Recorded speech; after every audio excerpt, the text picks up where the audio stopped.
Viscous force is a drag force. Yes. Okay.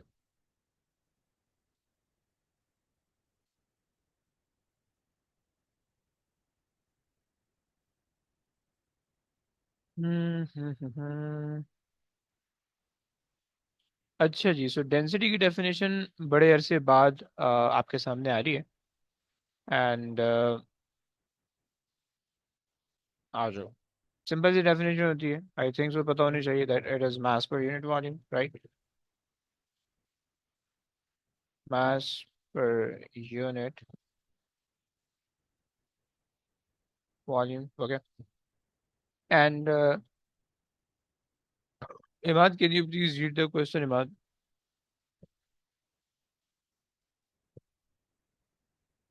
Figure 1.1 shows a cubo cuboid. Okay. A student measures the mass m of the block and the side lengths x, y, and z. The measurements are shown in table 1.1. Um, सही हो गया।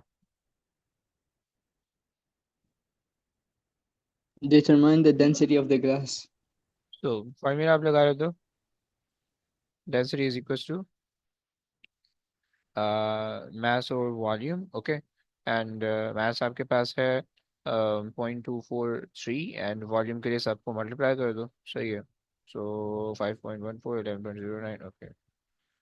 5.14 into 11.29 into 11.09 into one sir point वो six centimetre में ना, तो हम metre में करेंगे। ऐसे सारे, ओके। सही है, एक्सपोनेंट आगे 6 लगा देंगे, सही है। Into the last one was 1.62, right, सबके लगा दो एक्सपोनेंट -6, ओके। एंड न्यूमरेटर में तुम्हारे पास आ जाएगा, for the numerator there will be mass which is 0.243, I think so 243 है, हाँ जी। कितना आता है भाई? 2500 25 में 2500 आप कह रहे हो? ओके भाई, 2500। आ जाओ भाई, परसेंटेज अनसर्टेनिटी निकालनी है। सो क्या कर लेंगे, percentage uncertainty in density should be equal to the percentage uncertainty in mass plus the percentage uncertainty in x plus the percentage uncertainty in plus the percentage uncertainty in z, सही है। अच्छा जी, ऊपर से निकाल के ले आते हैं, सही है।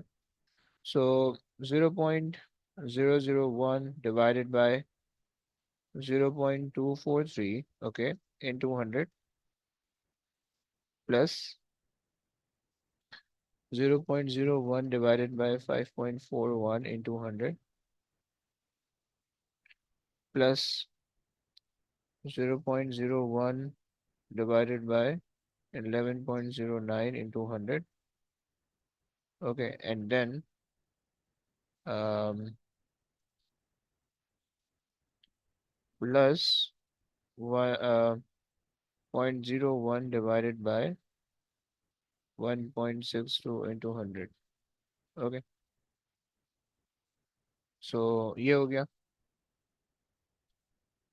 एंड अब इसको लगा देते हैं, सॉल्व भी कर लो प्लीज। पेस्ट।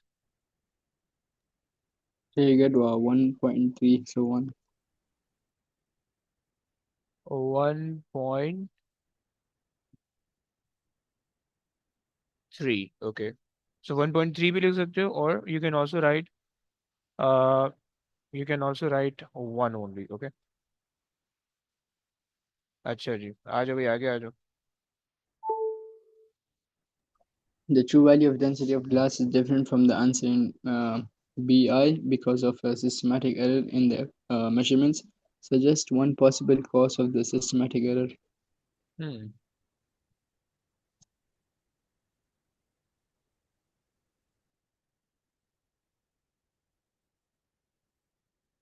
अच्छा, बाय द वे Yeah, इन्होंने मेंशन किया हुआ है कि सिस्टमैटिक एरर है, okay.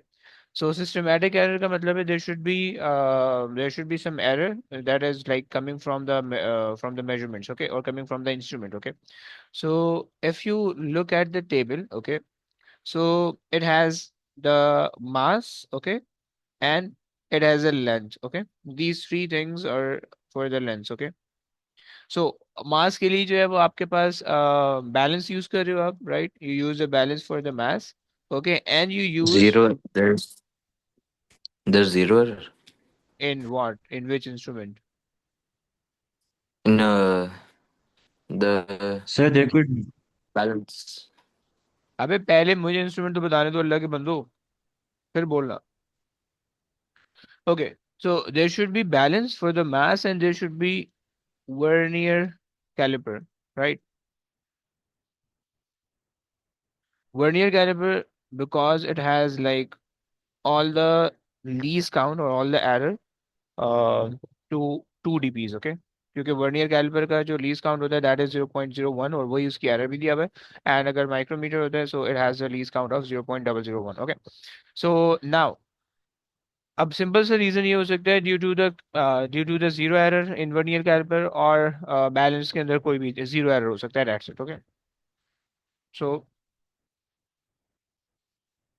Zero error in the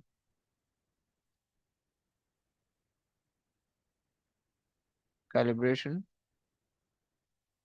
calibration कह दो या कैलिब्रेशन नहीं भी लिखने की जरूरत है, जस्ट ऐसे ही कह रहे हैं zero error in the vernier calliper. सही हो गया, चलो डन हो गया. एक सेकंड देख लेते हैं. सर अगर हम बैलेंस कर लेंगे तो वो गलत होगा। चल जाएगा, नहीं वो भी सही हो जाएगा. They mentioning zero error in the vernier caliper और balance, incorrect calibration, okay fine. Calibration का भी प्रॉब्लम हो सकता है, तो these are the two problems, okay. Calibration means के the divisions are not equally spaced, okay. अच्छा जी, चलो आ जाओ भाई. Linear momentum, okay. Simple definition है product of mass and velocity, okay. अच्छा जी, कौन करवाने वाला है? Anyone is interested in it? किसी को लग रहा है कि उसके चैप्टर वीक है? ओए होए टाइट. हसाम से करवाते हैं, हसाम करवाएगा.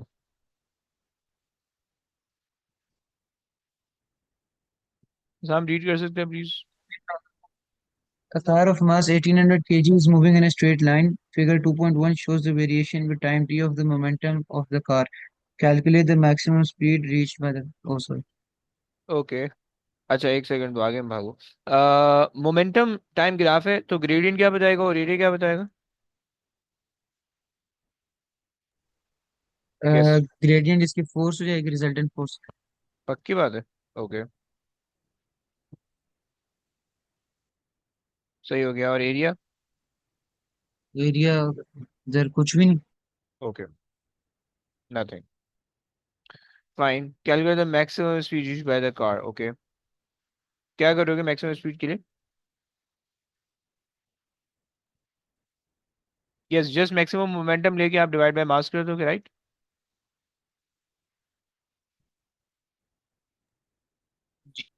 मैक्सिमम मोमेंटम आपके पास आ रहा है 7.2, सही है. So P is equals to mv, okay. 7.2 exponent how much? Exponent 4 divided by mass which is 1800. 1800, okay. कितना आता है? 40। 40. ओके जी, आगे आ जाओ. Calculate the maximum kinetic energy of the car. हम्म, सही हो गया. सर मास. maximum speed की maximum kinetic energy होगी. हाँ जी, हाँ जी.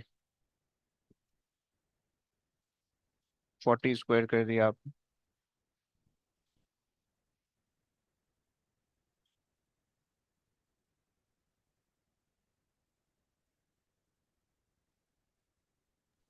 1.4 exponent 6. Exponent 6, fine. आगे आ जाओ भाई।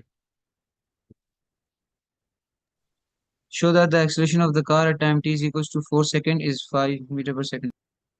हम्म so we have the speed, initial speed भी है, फाइनल स्पीड भी है आफ्टर 8 सेकेंड ना। सो क्या कर लोगे? वो जो 4 सेकंड पे स्पीड निकाल देंगे पहले, और फिर ग्रेडियंट उसका, अच्छा ऐसा करोगे, जस्ट इस या तो ग्राफ का पहले मतलब ग्रेडियंट फोर निकालो सेकंड ना। पे जो ग्रेडियंट है वो फोर उसे हम फिर मास से डिवाइड कर लेंगे तो हाँ, एक्सेलरेशन आ जाए। सो बस ऐसा कर लो कि आपके पास आप ये कर लोगे कि भाई gradient divided by mass, okay, gives you the acceleration. Okay but please ये लिख देना वरना नंबर नहीं मिलेगा। ओके, शो दैट वाला क्वेश्चन इसलिए। सो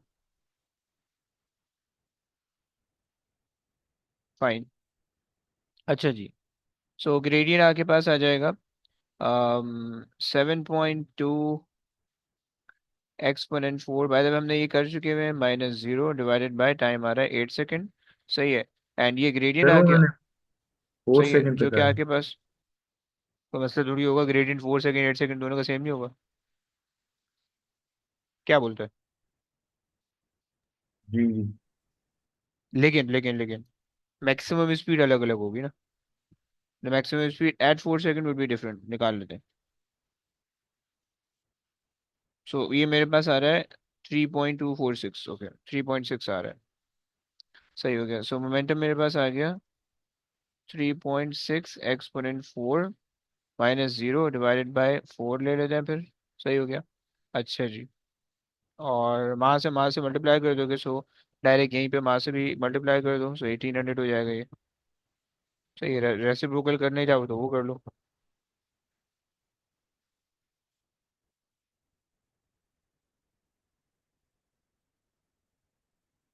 जी सर 5 आर।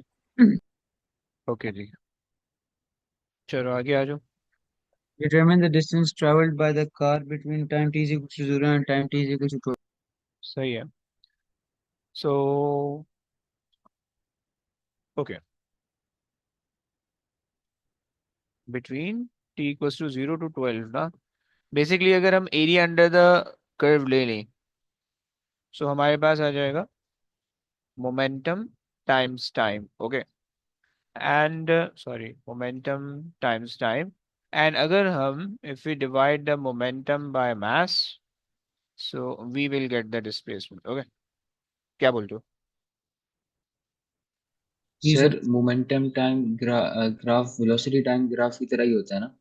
हाँ, तो अगर हम डायरेक्ट शेप एरिया वाइज, निकालें। अबे shape wise, shape values wise नहीं होता, शेप वाइज होता सिर्फ। अगर आप इसका like if you convert this graph into velocity time graphs, the velocity time graph will look exactly the same but the values will be different. जैसे यहाँ पे 7.2 आ रहा है, वहाँ पे 7.2 नहीं आएगा, यहाँ पे ये आ रहा है, वो यहाँ पे इसके कॉरेस्पॉन्डिंग आ जाएगा 40, राइट, इसके कॉरेस्पॉन्डिंग आएगा कुछ और। Okay, clear. जी।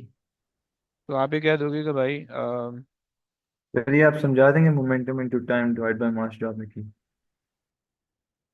ओके पहले करके देख नहीं तो आ भी रहा ही नहीं आ रहा। अगर हम कहेंगे भाई area is equal to 1/2 into T times t, okay, this will give you the mass, this will give you, and आप डिवाइड कर दोगे m से।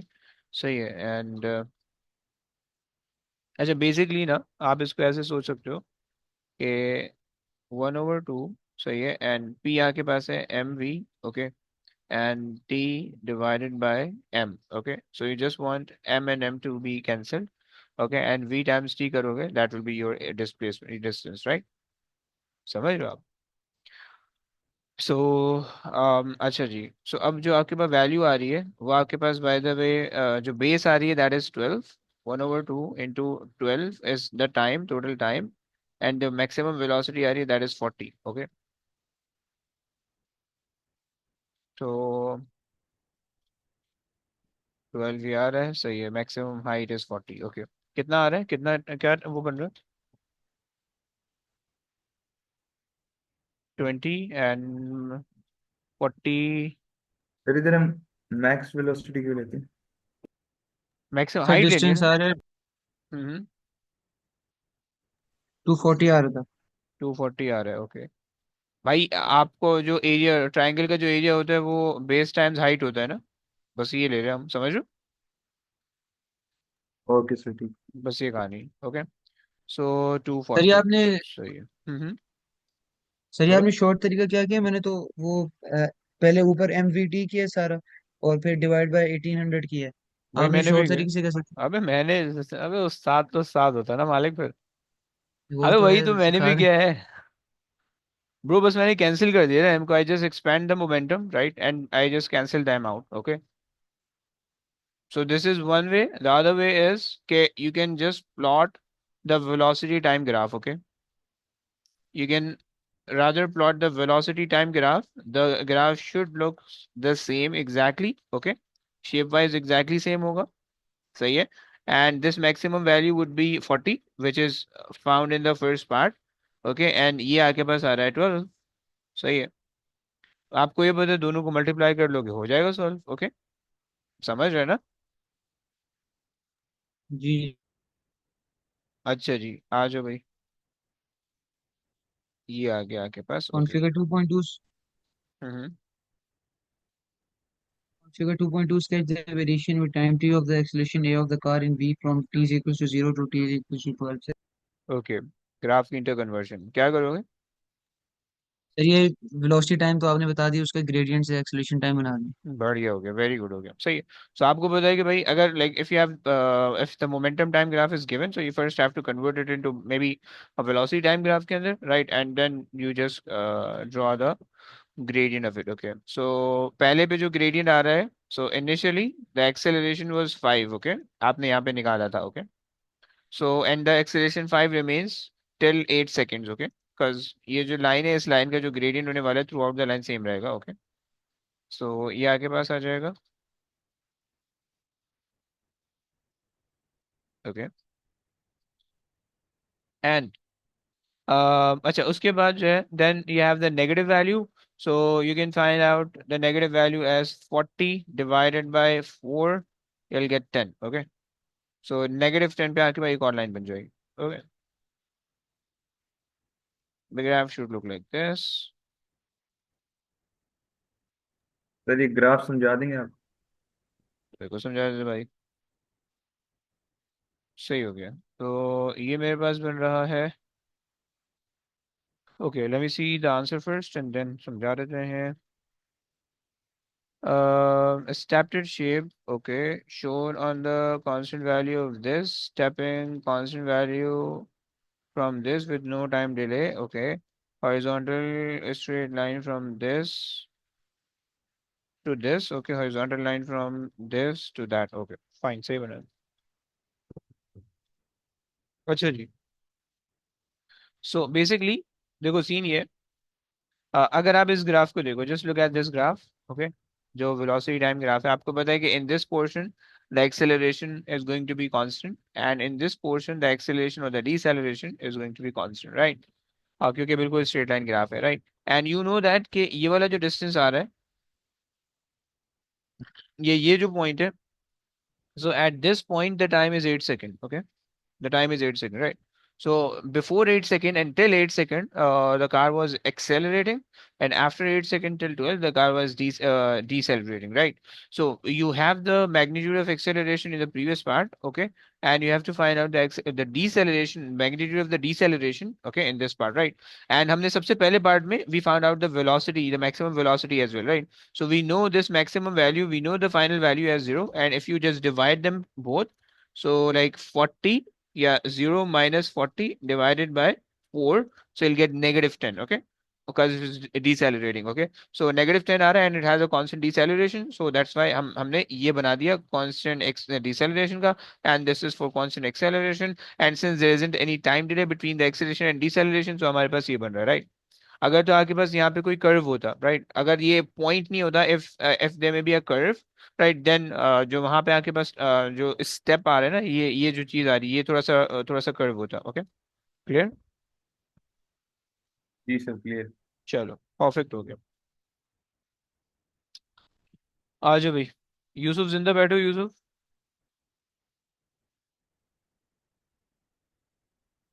यूसुफ ये आपने कराना है, अगर जिंदा हो आसपास हो। जी जी जी जी, जिंदा जिंदा। आ जाओ। Okay, state what is meant by the work done of force. It is the uh, force in the perpendicular distance in the direction of the force. चपाट हैवी। अरे ऐसा चमाट पड़ेगा ना, आगे पीछे हो गया रट्टा।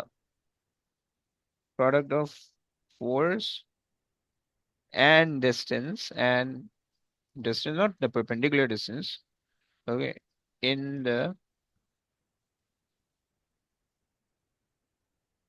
direction of force, okay, product of the force and the displacement कह दो, distance हम नहीं कहते हैं, displacement हमें कहना चाहिए, okay। Yes, ma'am. सही है, so otherwise वो definition गलत हो जाएगी आपकी, displacement in the direction of force, perfect है, आगे आ जाओ। Okay. A block of mass m is vertically raised at a constant speed. The vertical height gained by the block is delta h, as shown in the figure 3.1.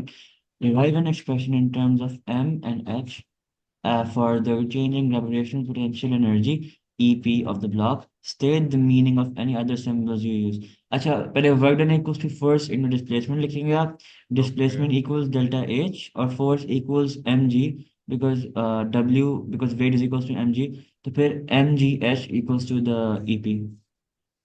force is equals to weight। अच्छा जी, वैसे force M equals to G weight आप क्यों कर रहे हो Amy? मैं ऐसे पूछना चाह रहा हूँ, force equals to weight क्यों कर रहे हो, मतलब ऐसा क्योंकि आप तो।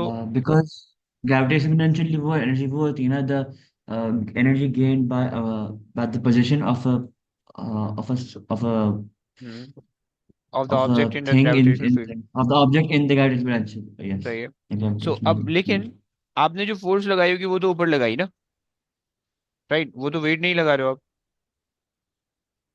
क्योंकि तो लाइक वो if you. Non contact force लगेगी उस पे। अबे नॉन कद्दू सुन तो कॉन्टैक्ट ले। नहीं लगेगी। अबे दो और मिनट ये अच्छी बात है। भाई परफेक्ट। देखो, आपने जो है आपने एक फोर्स लगाई F, let say, right, this is the pulling जी। फोर्स जो यस। कि आपने लगाई इसको यहाँ से यहाँ तक लाने में, राइट। एंड वो पुलिंग फोर्स तो जी एम जी नहीं है, राइट, वो pulling force is not equal to M g. ये मे बी होगी, ये मे बी जी। नहीं होगी, but that should be different, okay. तो हम उसके बजाय एम जी क्यों लिखें? सर कांस्टेंट स्पीड में तो इक्विलिब्रियम। अरे यार हैवी हो गया यार, तुमने तो हैवी जवाब दे दिया। मिलो तुम किसी दिन, मिलो यार, तुम तो शपाटर चारो। अच्छा, बहुत टाइट, वेरी गुड। सही है, परफेक्ट है, सही है ना, समझ गए यूसुफ? जी समझ गए। Perfect. Okay.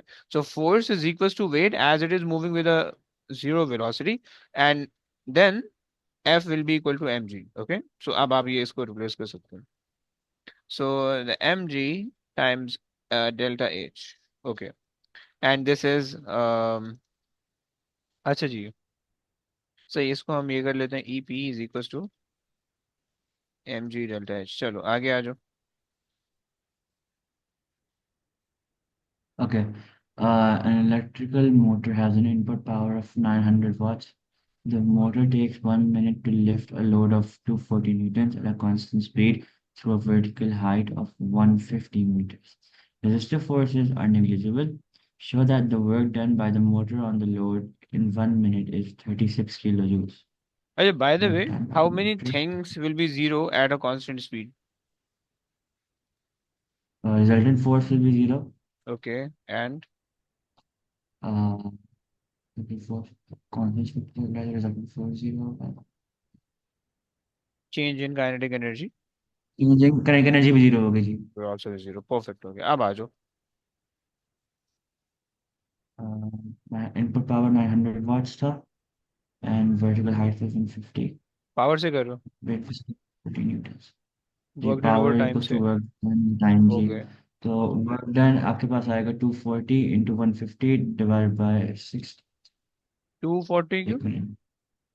उसने कहा कि कौन शो सा दैट द इस work done by the electrical motor, bye the motor on the load. is वो तो उस, 900 हाँ, 900 एंड into टू 6। 60 सर उसे तो 5400,000 आ रहा है। है, अजीब सा आ रहा है। सर मैं तो सर मैं कह हम रहा आई थिंक वी सर वो have to do work done assignment request नहीं करें किसी 240। पे? ओके, एक सेकेंड एक सेकेंड। Sorry my bad. उन्होंने कहा है कि an electric motor has an input work done this much, okay, the motor take this much to left, okay okay okay okay, resistive force are negligible, सही है, सो तो देखिए 240 into Maybe it 150 means करेंगे, फिर डिवाइड बाय 1 करेंगे। सही है।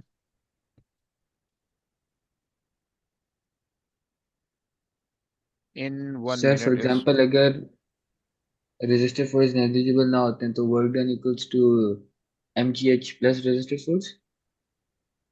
नहीं नहीं, वो एक सेकेंड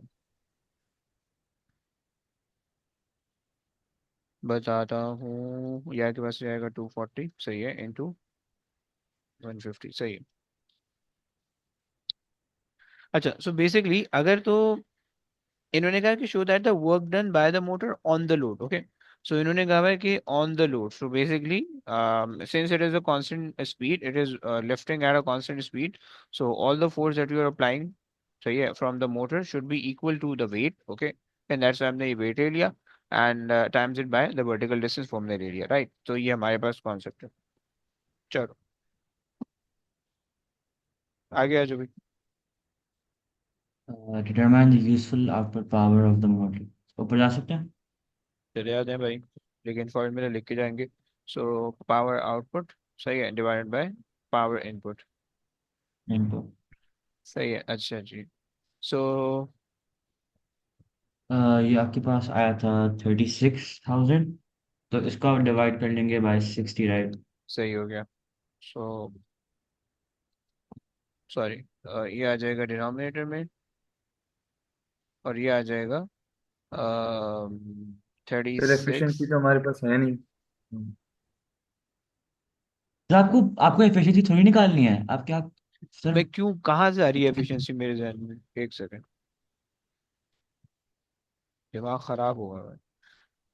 आउटपुट पावर में एफिशिएंसी, अच्छा नीचे वाली चीज देख ली, सॉरी सॉरी, तो सर जब इधर आपको फिर डायरेक्ट टाइम बस से वर्क डन ओवर बस टाइम टाइम से करना। डिवाइड करना। यस, जो आपके पास ये आ रहा है 240, सॉरी 240 भी नहीं, 36 एक्सपोनेंट 3, सही है, डिवाइडेड बाय, अगला वाला क्या है, 60 सर। 60, ये सब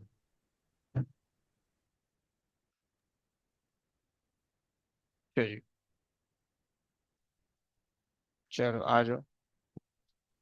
user answer in C part to determine the efficiency, तो वही होगा ना 600 ओवर 900 टू हाँ जी, 100। 68%,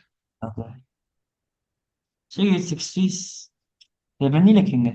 67.777 चल रहा होगा रिकरिंग, सही है, तो वो 3 डीपीपी क्यों लिख, 3 एसएफपी क्यों लिख रहे हो, और या अच्छा बाय द वे ये इसका फॉर्मूला आएगा, ओके, सर 66.6 लिख आ रहा है। अच्छा 66.6 आ रहा है, okay fine,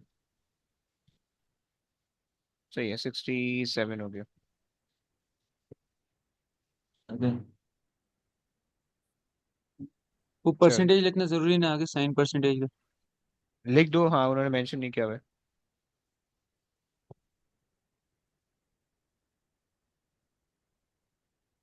Some of the power wasted in the motor is dissipated by the resistance of the coil. The power dissipated is 280. Okay, the coil of the motor is made from a length of 23 meters. The wire has a cross-sectional area of 2.6 in 10 to the power minus 8 and a material of resistivity 1.7 in 10 to the power minus 8. तो इस तरह का वो आप पहले resistance निकाल सकते हैं, फिर ओके, पावर इक्वल टू 280 करके आई स्क्वायर आर करके आप फिर बस आंसर ले लें। अच्छा ऐसा कर लें, okay, so R equal to P L A करेंगे पहले। सही है, और हमारे पास जो है यहाँ से रेजिस्टिविटी दी हुई है, लेंथ दिया हुआ है, और क्रॉस सेक्शन एरिया दिया हुआ है, so 1.7 exponent -8, okay, into L आपके पास आ जाएगा 23 meters, okay, and divided by 2.6 exponent -8, okay, -8, and सही है, यहाँ से आ गई resistivity R, okay, and then फिर 15। 15 आ रही है, जी। सही हो गया। And then v equals to I R कर लेते हैं। करें क्या, या आई पावर दी स्क्वेयर है? आर आई स्क्वेयर आर करते हैं ना सर, वो पावर दीजिए। हाँ। So power is equals to I square R and then 280 divided by 15 and under root ये आ रहा है 4.3। 4.3। फाइन। चलो जी, आ जाओ भाई। Irfan, you have to try this question. Okay. Define the Young's modulus of the material. Hmm. It's a ratio of stress over strain. Okay. Ratio of stress over strain. Okay, let's move on. On a metal wire P that obeys Hooke's law is stretched within its limit of proportionality. On figure 4.1, sketch a variation of tensile force F in the wire with its extension. It's a straight line, right? Okay. Within the limit of proportionality. Same. So it's, yeah. Okay. State the name of the quantity represented by the gradient. Yes. Spring constant. Good. Say okay. Let's move on. State the name of the quantity represented by the area under the line in figure 4.1. That's elastic strain energy. Okay, good. Elastic potential energy or potential energy. Okay. Strain energy is stored when you compress the wire. Okay. Another wire Q is made from metal that has twice the Young's modulus of metal of wire P in B. Wire Q has the same volume as wire P but has double the cross-sectional area of wire P. The two wires are extended by equal tensile forces in their limits within their limits of proportionality. State and explain how the extension of wire Q compares the extension of wire P. Mhm. So basically, we can first relate the volume and the Young modulus. Okay. So the formula for the elastic potential energy is half Kx Fx. squared. Okay. Don't take the kx square, just take the Fx. Okay. And in place of F, you can write Young modulus equals to F. Um, FL over AX. okay, fine. AE. Okay. And you can make F the subject. So capital E and then AE over L is basically equal to force. Okay. So 1 over 2 and then A E over L. Yeah, yeah. And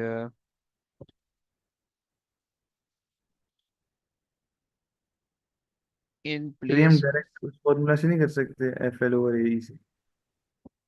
F, यार असल में जो है ना, इन्होंने twice the Young models दिया हुआ है and have the same volume but double the cross sectional area. Okay.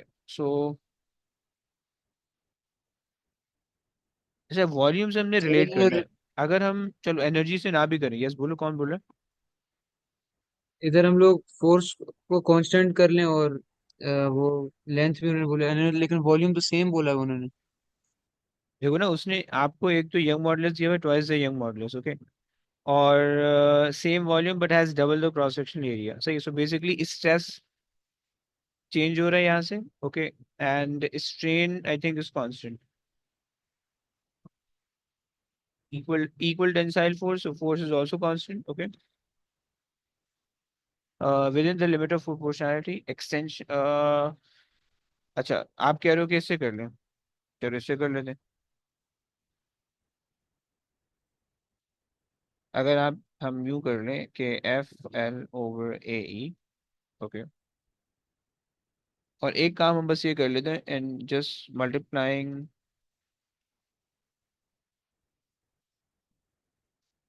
एक सेकेंड, मुझे वॉल्यूम बनाना है, सेम वॉल्यूम है, तो सेम वॉल्यूम में तो कोई फर्क नहीं पड़ेगा वैसे। चलो, so F is same, Young modulus is different and cross sectional area is different. सही है, उसकी वजह से किस चीज़ पे फर्क पड़ेगा, एक्सटेंशन पे। सही है। सो E is inversely proportional to capital E and A, right? So twising the Young modulus and doubling the cross-sectional area. So 4 times yeah, decrease extension. wire Q has the same volume as P but has double। हाँ जी, तो वो 4 time decrease आ रहा होगा कहीं ना कहीं पे। सही हो गया यार, लेकिन फिर वॉल्यूम का तो कोई और काम ही नहीं सर हुआ इससे। हाँ बोलो। ओरिजिनल लेंथ भी सेम है तो फिर वो चेंज हो जाएगा, हमारा स्ट्रेन भी चेंज हो जाएगा। Original length. क्योंकि हम लोग यंग मॉड्यूलस भी बढ़ा रहे हैं, एरिया भी बढ़ा रहे हैं, तो ई जो है हमारी वो डिक्रीज हो जाएगी इधर, तो उस हिसाब से स्ट्रेन भी गिर जाएगा। लेकिन क्या मतलब, स्ट्रेन तो हमारे पास है नहीं, तो स्ट्रेन को क्यों ला दो।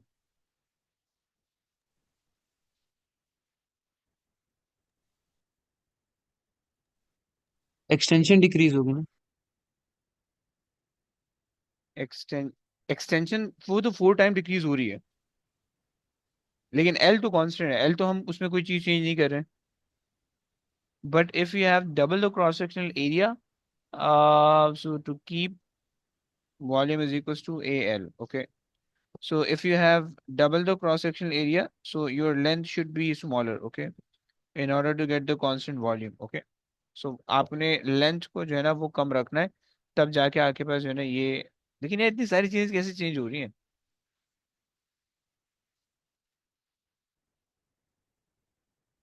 ओके, यहाँ पे फिर हम एल भी लगा देते हैं, यहाँ पे हमारे पास एल भी आ जाएगा फिर।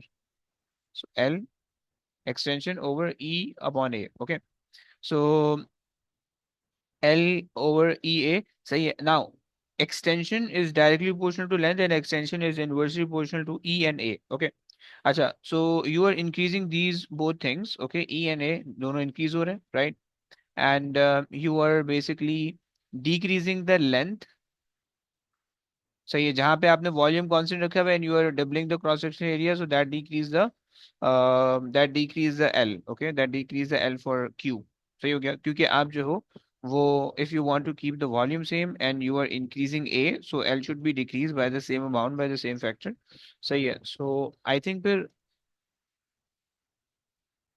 1/2 बन जाएगा,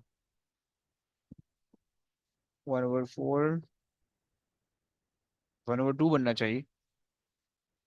Decreases by a factor of 2 extension rate. हाँ, बिकॉज दिस इज, एक सेकेंड, अगर हम यहाँ पे देख लें, so double the cross sectional area, so length नहीं, सॉरी उल्टा हो गया, so the length should be half ना, लेंथ हाफ हो जाएगी, length should be 0.5। Okay, and this is 1/2 and that is 1/2 as well. इसको अगर सिंप्लीफाई करोगे तो आपके पास हो जाएगा 0.5 एंड वन ओवर सर वो टू नीचे डिवाइड। वाले 2 नहीं होंगे क्योंकि हमने कहा डबल कर।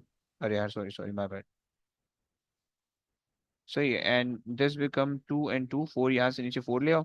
सही है, एंड अगर आप इसको रेसिप्रोकल करो, सो यू विल गेट 1/2 इंटू 1/4। ओ, 1/8 हो रहा है। सही है, 1/8 टाइम जो है ये डिक्रीज हो रहा है, यानी सर ये नेक्स्ट आपको जो L.5 कैसे मिला है? डबल से। बेसिकली देखो, उसने कहा कि the wire Q has the same volume. Okay, सही है। इसका मतलब है जो वायर पी था, अगर उसका वॉल्यूम, उसका ए जो था वो ए की बराबर था और ये एल था, राइट? सो वॉल्यूम जो वो होगा, जो volume of wire Q होगा, that should also be equal to A, which is the cross section area times L, right? But since you want the same same volume, okay, so लेकिन आप यहाँ पे इसका जो cross section area आप increase करो, right? So Q has the same volume as P but has double the cross sectional area. So you are doubling the cross sectional area. So this means you have to divide the L by 2 to keep the volume same. समझ पा रहे हो? जी जी जी sir, समझ सही गया है. Sir. So volume should be half, length should be half. Okay, and a young modulus in A should be doubled. Okay, और फिर उससे आप सॉल्व कर लोगे. जब इसको सिंप्लीफाई करोगे तो 1/8 का फैक्टर आ रहा है. सही है. सो आप ही कह दो कि भाई सबसे पहले तो आपके पास जो है ना ये एक्सप्रेशन आ जाएगी. सही है. सो extension is inversely proportional to young modulus, young and directly proportional to the length. Okay. Okay. अच्छा जी. For keeping the volume same. Okay. आपको क्या करना पड़ेगा? The the length should be halved. Okay. As cross sectional area doubles. Okay. As cross sectional area doubles. Okay. ये बात हो गई उसकी वजह. अच्छा, ये बात अब यहाँ तक खत्म हो गया. And okay, doubling the young modulus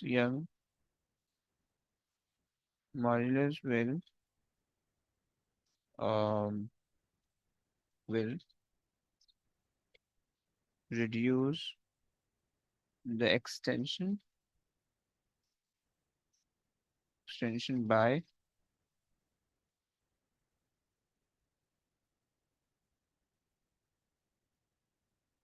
the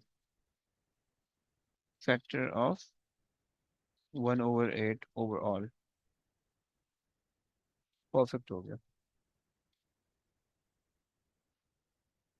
okay. So they are saying okay 1/8 बेहतरीन हो गया. सही है.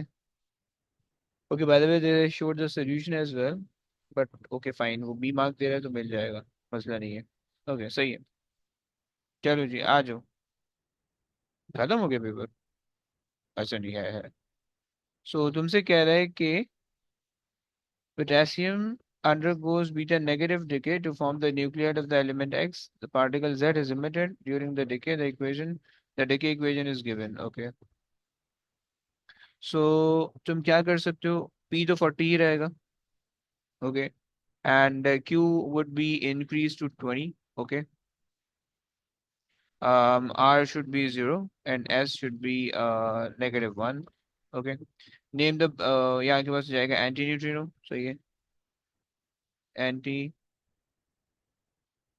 neutrino. Okay. State the name of the class of the fundamental particle. Okay, so it is belong to the leptons. Leptons. Okay. Determine the core composition of alpha particle. Okay, so alpha contain 4 2, which mean 2 proton. Okay, and 2 neutron. Okay, you know that 1 proton contain up and down. You can times it by 2. Okay, and one neutron contain the neutron contain up, down, down, and you can times it by 2. So you'll get 2 from there and sorry 4 यहाँ से, 4 up and 2 downs, and 2 up and 4 downs. Okay, so you will get 6 up and 6 downs. Okay, 6 up, 6 down. Okay, so ये आपके पास आ रहा है. चलो. um perfect हो गया. आ जाओ भाई. Anyone is interested in this type of wave question? जी सर. कौन है? आ जाओ, सर ये करवा वही दो. वाला क्वेश्चन मैंने आपको भेजा था। ये हमने डिस्कस किया था ना बाय द वे. हाँ, मुबीन भी था इस वक्त. ओके जी ओके. सर। सही सही है. आज अभी इब्राहिम कर लो तो। Two coherent sources X and Y of microwaves of frequency 2.5 multi-ordinary Gaussian heads are distance of 0.18 meter apart in a vacuum as shown in figure 6.1. Okay सही है, कहानी दी हुई है। There is a phase difference of 90 degrees between the waves emitted at the two sources. A microwave detector moves along the line PQ, which is in parallel to the line joining the two sources, and 2.3 meters away from it. Point O is on the line PQ at the position that is sorry, yeah? Equidistant. Equidistant from the two sources. Point A is the position on the line PQ where the intensity of the microwave is the greatest. Explain why position of greater intensity is not at point O. हम्म। ऊपर जाएं।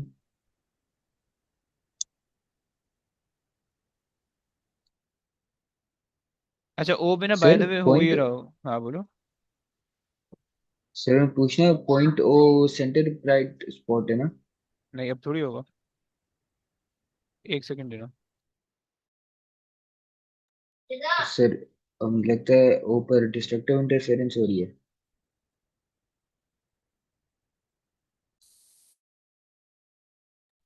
Sir वो 90 degree out of phase में ना, इसलिए।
अच्छा जी आ जाओ भाई।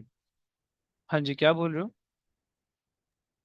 सर मुझे लगता है कि वो सर देखो उसने मैक्सिमम वैसे, इंटेंसिटी उसने देखो देखो उसने ये कहा है कि there is a phase difference of 90। जब अब हमने बचपन से अभी तक पढ़ा है कि यहाँ पे जो फेज डिफरेंस होता था वो तो या तो जीरो का होता था, मेनली हमने जीरो का पढ़ा होता है फेज डिफरेंस, ओके। तो मेनली जब हमने जीरो का पढ़ा होता है तो जब वो यहाँ पे रीच करता है तो हमेशा यहाँ पे कंस्ट्रक्टिव इंटरफेरेंस होती है, मैक्सिमम आता है हमेशा, सही है। बट अब यहाँ पे चूंकि 90 का आउट ऑफ फेज है, सो इस वजह से यहाँ पे सेंट्रल ब्राइट स्पॉट नहीं बनने वाला है, राइट। यहाँ पे जब सेंटर में आप देखोगे तो सेंटर में आपके पास जो है ना 90 डिग्री का आउट ऑफ द फेज आपको वेव दिख रही होगी, ओके। मतलब इसी को अगर मैं जो हूँ ये कर दूं, सो ये आपको इस तरह से दिख रही होगी वेव, सही। इस पॉइंट पे जो है ना आपको ये दिख रहा होगा, समझ रहे हो आप?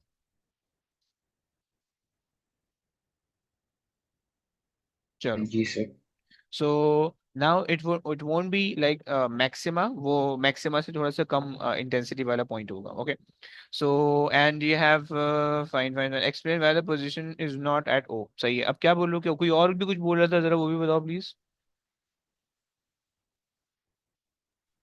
सर मैं ये कह रहा था क्योंकि there phase difference of 90 okay सही है। वेव्स में। सही है, आप बता दोगे कि भाई for the max intensity intensity maxima to occur the phase difference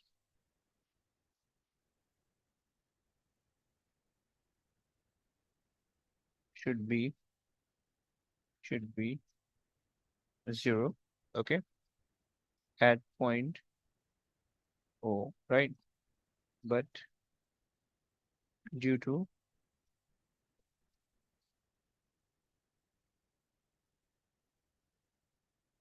the phase difference, अच्छा path difference still 90 का, okay, 0 का है, due to the phase difference of 90, it does not form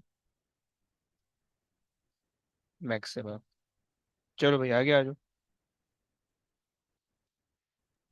On figure 6.1, draw a cross X to show the position of the point line PQ where the intensity minimum that is the closest to point O occurs. Label this point P. अच्छा जी, intensity minima that is closest to point, okay, okay. So अच्छा, by the way, A क्या था? A इन्होंने आपको बताया हुआ है. A is the point microwave is the greatest, okay. So A is the maxima, okay. So A is the maxima, okay. And आपको पता है कि maxima के 180 डिग्री बाद मिनिमा बनता है, okay. So 180 degree either side, okay. So इन्होंने कहा कि where the intensity minima that is closest to point O, okay. So basically अगर दो मिनिमा बनाओ आप, so एक मिनिमा बन जाएगा, let me just mark down. So exactly at the same distance बनाएंगे क्योंकि coherent light है, okay. So that is 1 2 3 5 6 7, okay. So 1.4 पे आना चाहिए, 1.4 यहाँ पे, okay, and यहाँ पे, okay. These are the two possible location for the maximas, okay, minimas, okay.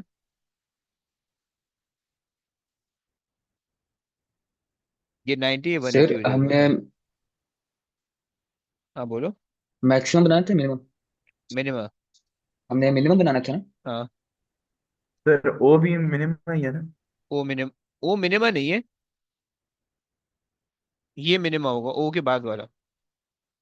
देखो रूल ये होता है, लॉजिक ये होती है, maximum forms when there is a phase difference of 180 degrees, right. अब यहाँ पे इन्होंने, यहाँ पे जो फेज डिफरेंस है that is 90 degree, right. So हमें एग्जैक्टली exactly इतना ही डिस्टेंस और कवर करना पड़ेगा to get to another 90 degree. So अगर ए से अगर आप उसको देखोगे तो वो 180 डिग्री आपको दिख रहा होगा, ओके. सो यहाँ पे there would be 180 degree of phase difference, okay. And यहाँ पे भी 180 डिग्री ऑफ फेज डिफरेंस आएगा, okay. And these would be the 2 point के जहाँ पे आपके पास जीरो इंटेंसिटी होगी, राइट. क्लियर हो रहा है भाई, एवरीबॉडी? यस बच्चों. सर ये जो ये आपने दफा नीचे वाला रिपीट कर बनाया देना. 180, हम्म. ये तो इक्वल ए के होगा ना, जो ए मैक्सिमम हमारा पॉइंट है. नहीं ना, इक्वल एक की क्या मतलब इंटेंसिटी वाइज?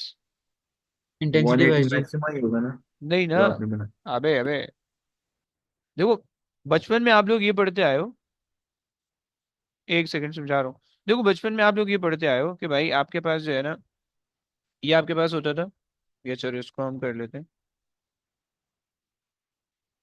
सही है. लेट्स से सही, ये आ गया एंड ये आ गया एंड ये ले आओ उसको ऊपर, सही है. बचपन में आप इस तरह से पढ़ते आए हो कि भाई ओके, बीच वाले जो पॉइंट है ना वो maximas and these are the minimas, okay. बचपन में आपने ये पढ़ा है. अच्छा जनाब,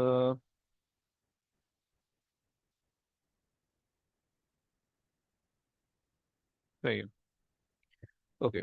late me show you. So ये आपके पास होता था, दिस इज द मैक्सिमा, सही है. ये आपके पास होता था मिनिमा, सही है. आप इसको पढ़ते थे minima, okay. This is your minima, okay, and so on, right. बचपन में आप इस तरह से पढ़ते थे, राइट. एंड तुम लोग ने रट्टा भी लगाया हुआ था कि for a maxima you have the path difference of zero and phase difference also zero, right. अभी मैं सिर्फ फेज डिफरेंस की बात कर रहा हूँ, बाय द पाथ डिफरेंस नहीं ले रहा हूँ, okay. So phase difference of zero and for the next maxima there will be the phase difference of 360, right? Is that clear बच्चों? And we know that zero से, यानी zero के phase difference से लेकर 360 के फेज डिफरेंस के अंदर there will be exactly one minima, okay, जो कि एट 180 डिग्रीज आता था। Is that clear? ऐसे ही आता था। जी सर। ओके, अब यहाँ पे अगर देखो, so this is a is basically the maxima, okay. अबे यार कौन कौन कॉल कर रहा है उठ के? So A is the maxima, okay. Another maxima should be at 360 degrees, okay? अच्छा एक सेकंड दो, एक सेकंड दो, एक अंकल तंग कर रहे हैं, उनको मैं तंग करूँ जरा।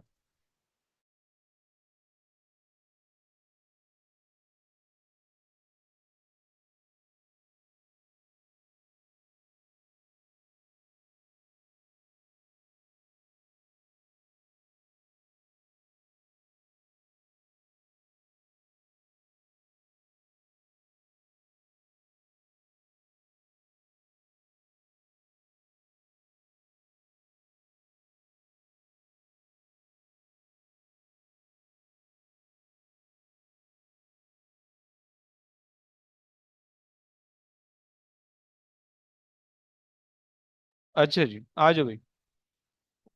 सो हमारे पास जो हमारे पास मैक्सिमा आया, the first maxima is right here eight A, right. जो नेक्स्ट मैक्सिमा बनना चाहिए that would be like exactly 360 बाद डिग्री बाद बनना चाहिए, राइट। मैं लेट्स से यहाँ पे बना देता हूँ एग्जैक्टली 360 डिग्री बाद, ओके।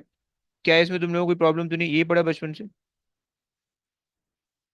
राइट? दिस इज जी सर। Another maxima, okay. अच्छा, अब ये जो मैक्सिमा है, अगर मैं इसका डिस्टेंस ले लूं बाय द वे, सही है, तो लेट मी जस्ट, ये होना चाहिए बाय द वे 2.8 तक आना चाहिए वैसे।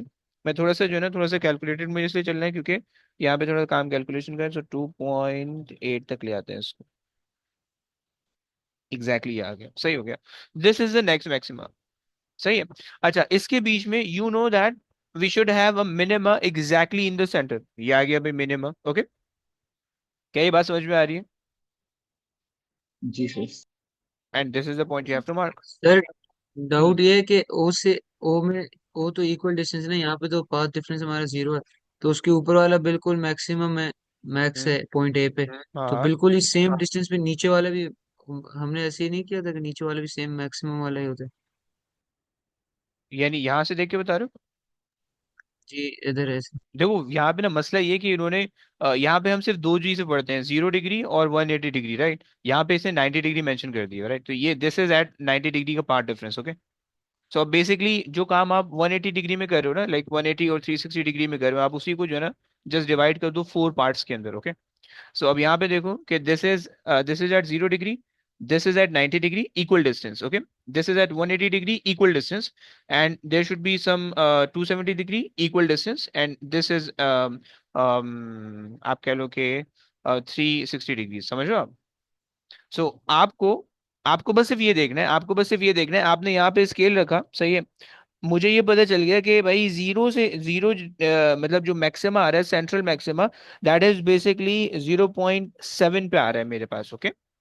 0 से 90 degree required, 0.7 centimetre of the distance, okay. So अब 90 से 180 अगर मुझे जाना है, so I am covering the same phase difference और the same phase angle, okay. So I should have to go to the same distance as well, okay. So यहाँ से अगर मैं 0.7 से उठ के 1.4 तक आ जाऊंगा, सो मेरे पास वो सेम डिस्टेंस हो जाएगा। समझ पा रहे हो आप लोग? जी यस, सर। क्या क्या ये सर बात एक समझ चीज में? पूछनी थी। हाँ बोलिए। आप वो बता सकते हैं कि अगर वो हमें बोले कि draw phase, draw the next 90 degree phase difference है या 180, वो कैसे बनाते हैं? क्या मतलब बना किस चीज में बनाना है? कभी क्वेश्चन आते हैं ना, कहते हैं कि draw the wave 90 degree phase difference apart, वो ये या बना के दे 180 साहब, या बता देता हूँ, बता देता हूँ। और कौन कुछ बोल रहा है? एनीवन? अच्छा, ये समझ में आ गया बाय द वे? समझ में आ गया क्या? जी सर। तो इधर बस ओके। हम 180 डिग्रीज का देखें ना कि किधर है, तो वो मिनिमम है। हाँ, मतलब बेसिकली यानी देखो एक छोटा सा प्रॉब्लम भी यहाँ पे आ सकते हैं यार, एक सेकेंड।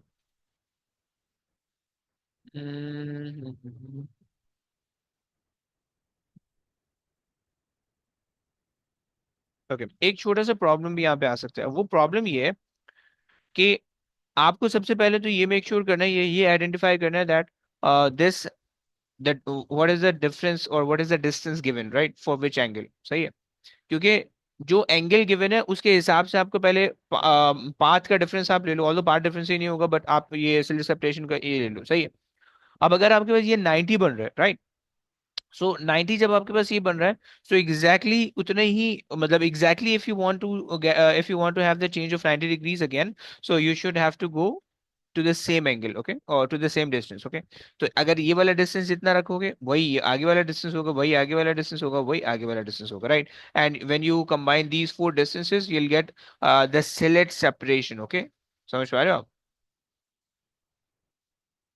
फिर स्लिट सेपरेशन की सिलेट ये separation, fringe fringe spacing, separation fringe spacing. सही हो गया।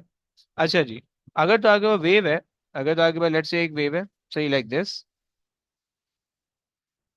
सही है, एंड तुमने इसको 90 डिग्री पे फेस शिफ्ट करना है, सो ये 90 डिग्री इस तरह से बन जाएगी।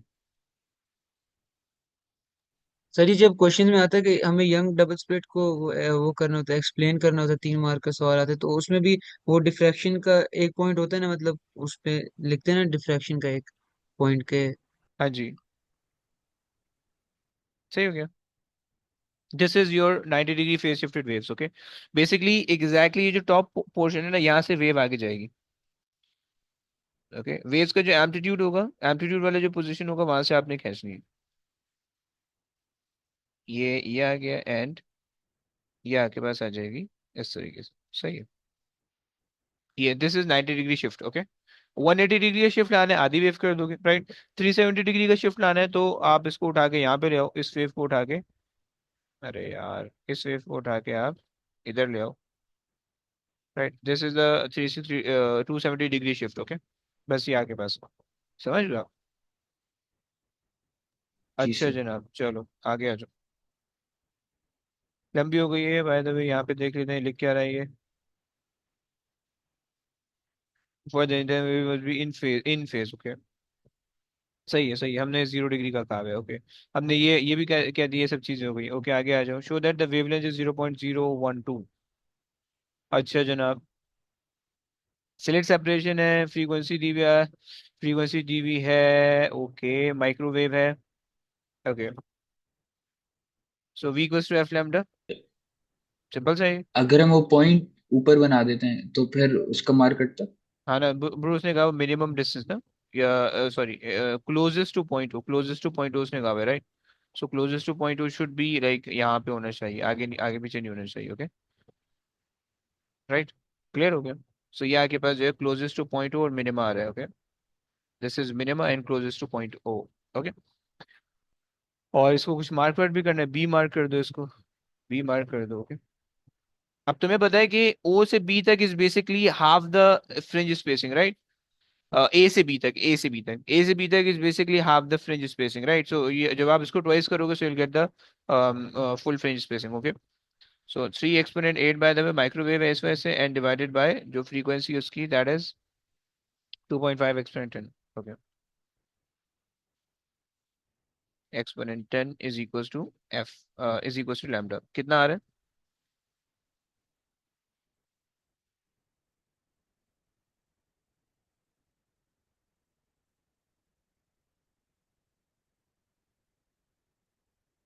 Yes, how much? Sir 0.01।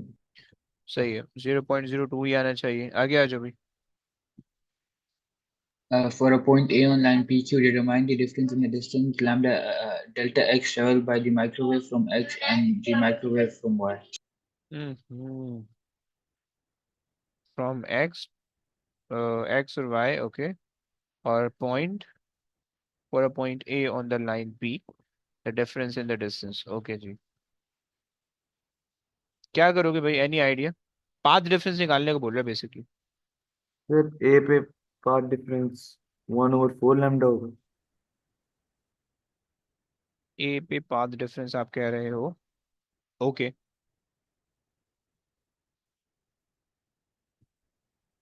Sir 1/4 तो ओ पे ही होनी चाहिए 90 डिग्री। वो भी बाय द वे जो है ना, ओ पे पाथ डिफरेंस जीरो को बन रहा होगा। जीरो होगा ना पाथ डिफरेंस। हाँ, क्योंकि दोनों का पाथ लेंथ सेम आ रही होगी, समझ नहीं, रहे हो? लेकिन फेज डिफरेंस 1/4 लैम्डा होगा ना इधर पे, ओ पे। नहीं होगा ना, फेज डिफरेंस 90 डिग्री है। जब आप पाथ डिफरेंस देख रहे हो तो पाथ लेंथ चेक कर लो ना। सही है। जी जी। अब दोनों की पाथ लेंथ सेम है तो पाथ डिफरेंस आपके पास नहीं आ रहा होगा कुछ, राइट। लेकिन अगर आप यहाँ पे देखो तो आपके पास जो ये पाथ हैगा, सही है। So the path from Y to A would be larger, okay. सो उस वजह से जो है वो आपके पास यहाँ पे कोई ना कोई डिफरेंस होगा, राइट। बेसिकली वो 90 का फेज डिफरेंस यहाँ पे चल रहा होगा, सही है। अब यहाँ पे इसको, यहाँ पे अब आप बेसिकली इसको मल्टीप्लाई कर दो, डिवाइड कर दो, यानी लैम्डा बाय 4 कर दो, कि you'll get the path difference, okay. तो आपके पास आ जाएगा path difference is equal to lambda by 4, okay. So lambda is 0.0112, okay, and divided by 4, so you will get 0.004। ऐसे ही आ रहा है। चलिए समझा दोगे फिर से। अबे एक सेकंड भाई, तो अच्छा सॉरी, 4 1 4 4 3 0.003, 0. सही है, 003, सही है। अच्छा जी, देखो बेसिकली अगर आप इस पॉइंट पे खड़े हो, अगर आप if you are standing at point O, okay, सही, if you are standing at point O, right. So point O पे जो पाथ डिफरेंस है that is zero, okay. Path difference zero, right. Path difference, देखो याद रखना please, path difference doesn't depend on the phase difference, okay. Phase difference path difference पे depend करता है, by the way, okay. So path difference के लिए you have to measure the length, okay. So आपने देखा कि भाई, सो दिस लेंथ और this path is basically, these two paths are same, okay. So इनका जो पाथ डिफरेंस है that is zero, okay. And compare to the point O, if you go to point A, so the path difference will be, like difference कितने का होगा अब यहाँ पे अगर आप कहना चाहो कि कितने डिग्री का डिफरेंस होगा, सो अब ऑब्वियस सी बात है कि भाई आपके पास जो है ना, आपके पास इनिशियली 90 डिग्री का फेज डिफरेंस रखा हुआ था, जो जो मैक्सिमम बन रहा होगा वो 90 degree out of the phase बन रहा होगा, right. So technically it should be like A should be at 0 degree के फेज डिफरेंस पे, but due to the initial 90 degree phase difference वो आपको यहाँ पे अपियर हो रहा होगा, राइट। समझ पा रहे हो? एंड यहाँ पे भी अगर आप ओ के रिस्पेक्ट से देखोगे, सो ओ के रिस्पेक्ट से यहाँ पे भी बी पे भी आपको 90 डिग्री का ही फेज डिफरेंस मिलेगा, okay. If you look at, if you consider O as your reference point, so यहाँ पे भी आपको 90 डिग्री का फेज डिफरेंस मिल रहा होगा, right. But if you consider A as your point, then with respect to A from to point B, आपको जो फेज डिफरेंस मिलेगा दैट विल बी 180 डिग्री, क्योंकि 90 डिग्री का यहाँ तक आ जाएगा एंड देन 90 डिग्री का यहाँ पे आ जाएगा, okay. Is that clear? And चूंकि हमें ये बात पता चल गई कि भाई यहाँ से यहाँ तक पे जो फेज डिफरेंस हुआ that is 90 degree which is quarter of the wave, right. So हमने जो है ना just quarter of the wave से डिवाइड कर दिया to get the path difference, okay, the value of the path difference. समझ पा रहे हो? सर मैंने ये सोचा था कि अगर 90 डिग्रीज का फेज डिफरेंस है तो फिर वो 1/4 लैम्डा होगा, और फिर बस वैसे मैंने कर लिया। बस वही तो है। सर, और अगर हम लोग टी और D equals to N lambda से करें उससे कैसे हो? एन लैम्डा से वही तो कर रहे हैं। n 1 by नहीं तो 4 है ना। हाँ ना। एन हमने कैसे आइडेंटिफाई किया वो बता। अच्छा बेसिक वो उससे तो पार्ट डिफरेंस जो आप बता रहे हो ना वो पार्ट डिफरेंस आ रहा है। भाई देखो यहाँ पे जो हम आइडेंटिफाई कर रहे हैं ना, देखो मैं दो स्टेटमेंट दे रहा हूँ। मैं पहले ही बात ये कह रहा हूँ कि भाई आपके पास जो पाथ डिफरेंस होता है वो path difference most of the time वो किसी दूसरी क्वांटिटी पे डिपेंड नहीं करता, फेज डिफरेंस पे डिपेंड नहीं करता, राइट। बट यस अगर आप किसी भी एक पॉइंट को रेफरेंस बना लो तो उस पॉइंट से अगर आप दूसरे पॉइंट के पास देखो, सो फेज डिफरेंस में आपका काम हो जाएगा, राइट। अब देखो अगर आप बाय द वे यहाँ यहाँ से यूं देखो, सो आपके पास पार्ट डिफरेंस जीरो आ रहा है, राइट, क्योंकि दोनों की पाथ लेंथ सेम दिख रही है आपको, राइट। एंड यहाँ से अगर आप आगे जाओगे तो आपको पता है कि the very next points, right, beside वाले जो पॉइंट है उनमें जो फेज डिफरेंस है दैट इज 90 का, वो गिवन है, राइट। वो इन्होंने बता दिया आपको, सही है। तो जब 90 का फेज डिफरेंस गिवन है तो उसी को हमने यूज कर लिया, क्योंकि वो गिवन इन्फॉर्मेशन थी, उसी को हमने यूज कर लिया। और हमने जो है वो यहाँ पे λ/4 करके फेज डिफरेंस निकाल लिया, सही, सॉरी पार्ट डिफरेंस निकाल लिया। अगर तो वो ये नहीं देता तो हम फिर नहीं निकाल पाते। ओके, समझ रहे हो? जी बस सर ये समझ। चक्कर है। अच्छा जी, आ जाओ भाई, कौन भी पढ़ने वाला? Use the formula for the double slit interference of a light to calculate the distance between adjacent intensity maxima on the line PQ. Okay, अच्छा जी, so we have x is equals to lambda d over a, सही है। सो lambda is 0.012, sorry, सही है।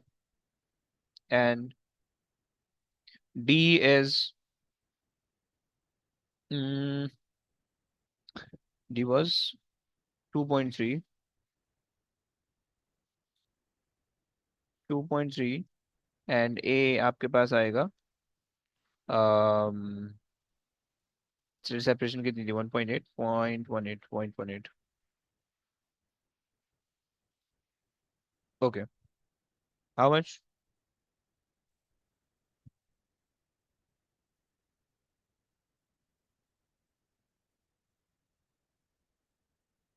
Sir, 0.15. 0.15, okay perfect, सही हो गया। I think last question. Okay, anyone is interested in last question electricity वाले में? Anybody, anybody? If nobody, then Rubayat, you have to solve.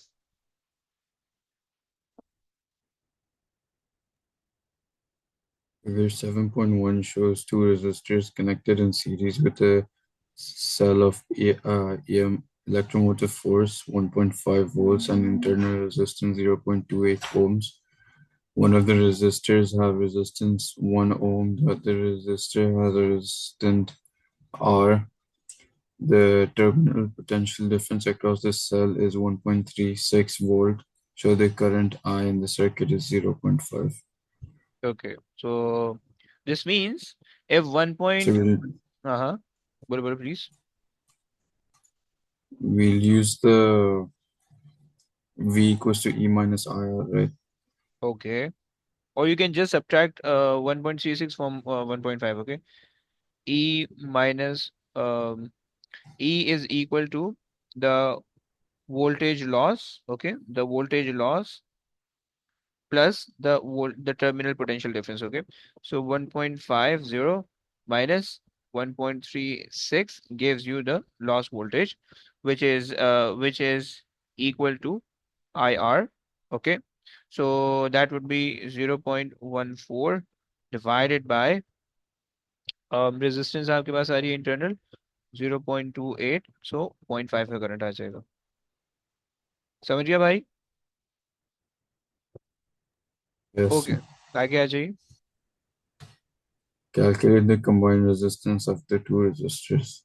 Okay, so we know the current, we know the So, voltage. yeah, Just use V equals to IR. So the voltage is given as 1.36 and the current is given as 0.50 is equals to R. So 2.2.72. 72. Okay. Hmm. use your answer in A2 to determine the resistance R.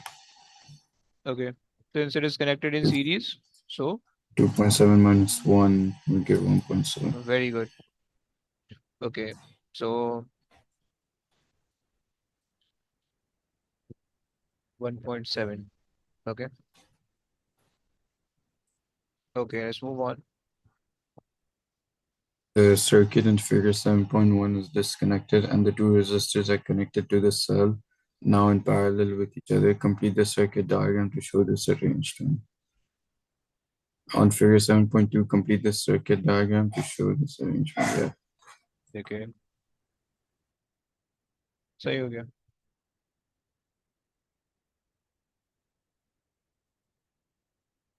Sir ये exam में जो graph और ये diagram वगैरह होते हैं, अगर हम ये पेंसिल से बनाए तो मसला तो नहीं? नहीं मसला नहीं होता। उसे अलाउ किया हुआ तो होता है पहले पेज पे। अच्छा जी, चलो done. Explain without calculation whether the terminal potential difference across the cell is now less than, equal to, or greater than 1.36 volts. Sir, it will be less than, right? Because total current will increase Okay, because so resistance is in parallel.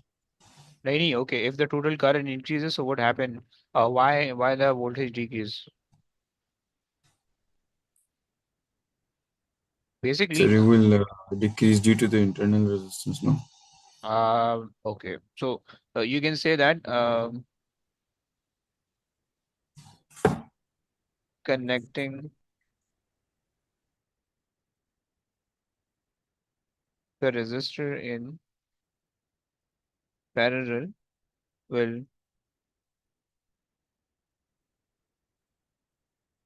decrease the overall resistance. Okay, so um, there will be greater current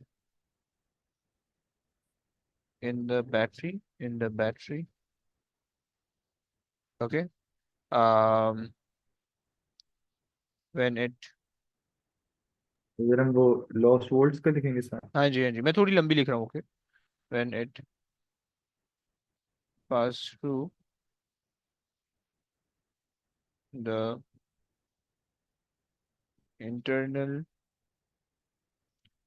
resistance causing the greater um, voltage loss leading to lower terminal potential difference. Lower terminal potential difference. Okay. सही। अच्छा, short form में अगर लिखना चाहो तो you can say that कि in parallel the resistance would be smaller and the overall current would be larger, so loss voltage will be greater and hence the terminal potential difference will be smaller। बस सही हो गई। 4 point लिखने, मैंने आप आधा का करने में लंबा हो गया। सो बस हो गया, पेपर हो गया। अच्छा जी, कल tomorrow would be the last class, right? Monday को मैंने कोई क्लास नहीं करनी है। कल हमने जो है ना जस्ट विल बी गेसिंग समथिंग, एंड अगर टाइम मिलेगा तो हम फरवरी मार्च में डाल देंगे। ओके, अगर टाइम मिला तो कर लेंगे, otherwise just guess the paper. Okay, and फिर उसके बाद मैं तुम लोग को बता दूंगा कि what to practice till the exam, और बस भाई ये सीन होगा। सही है, चलो बस आज की कहानी तक एंड करते हैं, इंशाल्लाह कल मुलाकात होगी तुम लोग से। चलो, Okay, sir. Allah Hafiz. Okay, take care भाई, अल्लाह हाफिज, अल्लाह हाफिज, अल्लाह हाफिज भाई, Losses. अल्लाह हाफिज।